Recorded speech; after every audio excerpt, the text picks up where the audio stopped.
ఇరుగు పొరుగు వాళ్ల మాటలు పట్టించుకుంటే జీవితాలు నాశనమవుతాయి, కుటుంబం రోడ్డున పడుతుంది అనడానికి ఈ ఘటన ఓ ఉదాహరణ.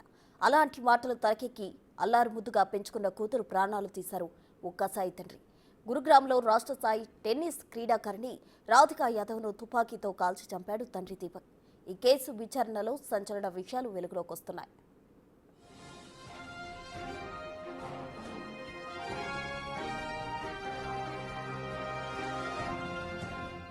చెప్పినా వినకుండా ఇన్స్టాగ్రామ్ రీల్స్ చేస్తూ తన పరువు తీస్తుందని ఈ దారుణానికి ఒడిగట్టినట్టు ప్రాథమిక దర్యాప్తులో చెప్పాడు దీపక్. అయితే ఎఫ్ఐఆర్ నమోదు చేసి తమదైన శైలిలో విచారించగా అసలు విషయం బయటపడింది.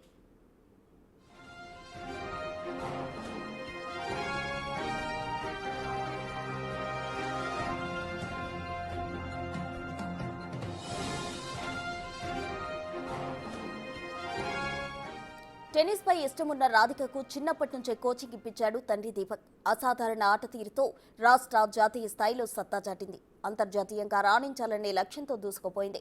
ఇంతలో రాష్ట్ర స్థాయి పోటీల్లో గాయపడి ఆటకు దూరమైంది. కొంతకాలానికి తనలాగా టెన్నిస్ క్రీడాకారిణి కావాలని ఆశపడే వాళ్ల కోసం అకాడమీ తెరిచింది. కుటుంబ సభ్యులు గురువు ప్రోత్సాహంతో అకాడమీ తెరిచింది.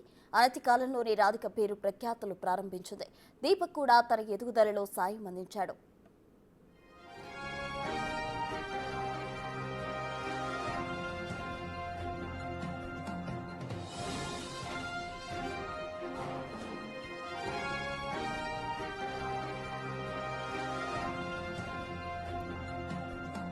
రాధిక ఎదుగుదల చూసి ఈర్ష్య పుట్టిన వారంతా దీపక్ను సూటిపోటి మాటలనడం ప్రారంభించారు. కూతురు సంపాదించిన డబ్బుతో బతుకుతావా అని అన్న మాటలు బాధించాయని, వ్యక్తిగతంగా కుంగతీశాయని విచారణలో దీపక్ తెలిపారు.